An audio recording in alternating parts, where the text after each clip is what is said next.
Answering passage मैं अच्छा से कर पाऊँ। तो सबसे पहला पार्ट, मैं एक पार्ट बच्चों का क्वेश्चन मैं उनकी तरफ से आपको ले रखूंगा। पहला क्वेश्चन जो होता है बच्चों का होता है कि सर वोकैबुलरी के लिए कितना टाइम देना चाहिए और वोकैबुलरी को याद कैसे करना चाहिए, क्या ट्रिक से याद करना चाहिए या रट्टा लगाना चाहिए। और वोकैबुलरी को चलो याद कर भी रहे हैं तो सबसे बड़ा जो फैक्टर है भूलने की बीमारी है, हम भूल जाते हैं।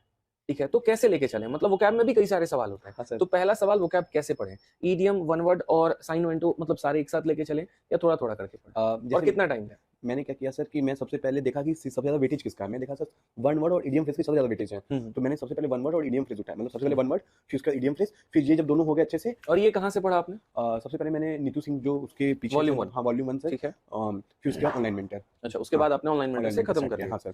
ठीक है, ऑनलाइन मेंटर के बारे में बता दें तो ऑनलाइन मेंटर एक पहले पीडीएफ आती थी 20 रुपए की, अब वो किताब में बदल चुकी है। हाँ, तो ऑनलाइन मेंटर की 3 अलग अलग किताब आते हैं, वन वर्ड का अलग आता है, इडियम फ्रेजेस के अलग आते हैं, और आपके साइन वन टू के अलग आते हैं।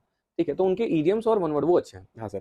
और साइन वन टू बहुत मोटा है, मैंने भी देखा है। हाँ साइन वन टू मोटा है, बच्चा थक जाएगा मतलब पढ़ते पढ़ते। सर तो एक काम कर सकते हैं ना कि उसमें पूरे एसएससी के पूरे प्रीवियस ईयर दे रखे हैं। जब से मतलब एसएससी जब से क्वेश्चन पूछ रही है, तो जब से टीसीएस जब से आई है 2018 पढ़ के तब से पढ़ने, जब से टीसीएस आई है सर मैं देखा हूं कि मुश्किल से इतना एक बहुत छोटा सा है, बहुत थोड़ा सा है 2018 19 20 21। तो वो कर सकते हैं कि जब से टीसीएस आई मैं देख रहा हूं सर वो रिपीटेड वो जो अपने सेट में क्वेश्चन पूछ रही है, तो अगर आप 2018 से भी बस कर लेना तो भी आपका हो जाएगा, तो भी काफी है। तो चलिए, ये हो गया आपका वोकैब का। तो वोकैब पढ़ते कैसे थे आप, ट्रिक बना के या फिर ऐसे रट्टा नहीं लगा? सर, मुझे ऐसा लगता है कि ट्रिक से ज्यादा कितना ट्रिक बनाएंगे सर। जैसे मैं अगर कहूँ अगर तो पूरे कम से कम 3 से 4 या 5000 वोकैब होंगी, अब 5000 ट्रिक कहाँ से बनाएंगे। तो सर मैं क्या करता था, मैं इसमें हम लोग का 3-4 लोग ग्रुप था, और जब हम बनारस में थे तो 9 लोग का हम लोग का ग्रुप था, और मैंने उसमें क्या किया था कि सबको डेली 50-50 वोकैब याद करनी है, और डेली शाम को हम लोग पूछते थे एक दूसरे से, अगर कोई भूल जाता था तो वो चाय पिलाता था। अच्छा। तो वो उसके लिए चाय न पिलानी पड़े हमें कि तो हम लोग वोकैब सर याद करते थे। हाँ, और डेली हम लोग ये था कि संडे को जैसे हफ्ते में 6 दिन हम लोग ने 50-50 करके याद किया, तो 300 याद हुए, और संडे को पूरे 300 का रिवीजन। और अगर संडे को अगर कोई 300 में अगर भूला तो फिर हम लोग को वो समोसा छोला वो खिलाएगा। तो इस तरह से हम लोगों ने काफी किया था।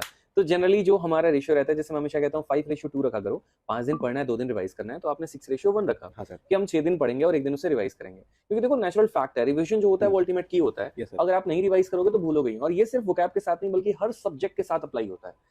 ठीक है, चलिए, तो रिवीजन आपने वोकैब किस तरीके से कंप्लीट किया और बाकी धीरे धीरे अपने वोकैब को सर मैं इसमें एक और ऐड करूंगा कि जैसे आप वोकैब है और एक स्टैटिक जीके में भी सर कोई लॉजिक नहीं होता। जैसे नेशनल पार्क हो गए, म्यूजिशियन हो गए, और वाइल्ड लाइफ सेंचुरीज हो गए, इन्वेंशन हो गए, आप इसमें क्या ही लॉजिक लगाएंगे। तो इसमें भी हम लोग वोकैब और एक टॉपिक स्टैटिक जीके का, ये दोनों ऐड करके हम लोग डेली मतलब सबको टास्क देते थे। अच्छा। हाँ, तो